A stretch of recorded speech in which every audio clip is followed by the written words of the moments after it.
ಶ್ರೀಮತಿ ಜಯಲಕ್ಷ್ಮಿ ಬಾಲಚಂದ್ರ ಅವರಿಗೆ ವಿನಂತಿ ಕೊಡ್ತಾ ಇದ್ದೇನೆ.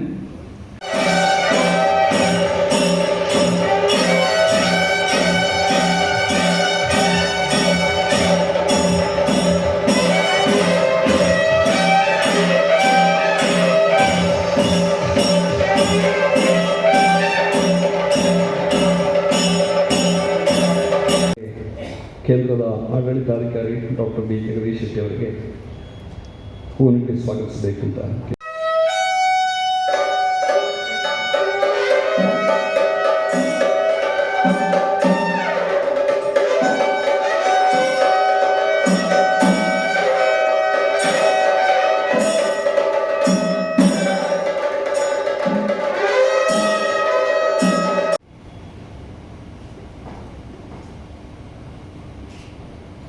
ಶ್ರೀ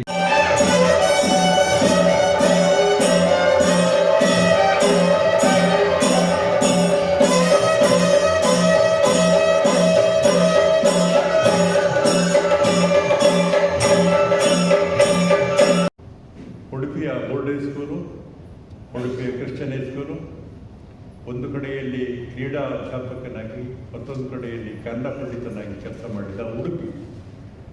ಅಲ್ಲಿ ಬಹುಶಃ ನಾವು ಕಾಣುವಷ್ಟು ಸಂಭ್ರಮ ಕಾಣ್ತಾ ಇಲ್ಲ.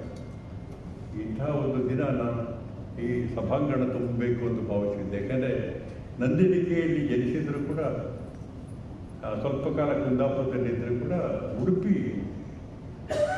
ಮುದ್ದಣ್ಣ ಅವರ ಅಡುಂಬಲಾಗಿದೆ.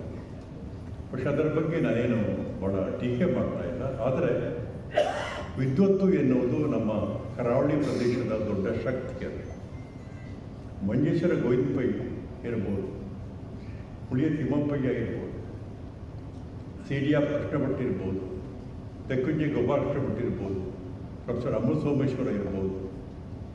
ಇಂಥ ಒಂದು ದೊಡ್ಡ ಪರಂಪರೆ ಇದೆ. പക്ഷെ ಆ ಪರಂಪರೆಯಲ್ಲಿ ಡಾಕ್ಟರ್ ಪಾದಕಲ್ಲ ಭಟ್ರು ಸೇರ್ತಾರೆ ಇವತ್ತಿನ ನಮ್ಮ ಕರ್ನಾಟಕ. ನಮಗೆಲ್ಲ ಯಾಕೆಂದರೆ ನಾವೆಲ್ಲ ಒಂಥರ ವೃದ್ಧಾಪ್ಯದ ಹತ್ತಿರ ಇರೋ, ಅದರಿಂದ ನಮಗೆ ಹಳೆಯ ನೆನಪುಗಳನ್ನು ಮಾತ್ರ ನಾನು ಇವತ್ತು ಹೇಳ್ತೇನೆ, ಕೃತಿಯ ಬಗ್ಗೆ ಹೇಳ್ತಾ ಇದ್ದೆ. ಯಾಕೆಂದರೆ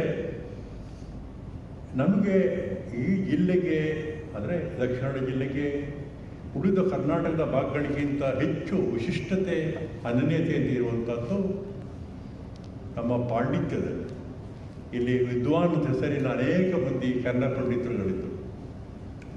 ಜೊತೆಗೆ ಈ ನಾವು ದೊಡ್ಡ ವಿದ್ವಾಂಸರುಗಳಿದ್ದರು, ಸಾಹಿತಿಗಳೇ ಹೌದು. ಕಡೆಗೌಡ ಶಂಕರ ಭಟ್ರಾಗ್ಬೋದು ಅಥವಾ ಡಾಕ್ಟರ್ ಶಿವರಾಮ್ ಕಾರಂತರು, ಈ ಥರದವರಿದ್ದರು.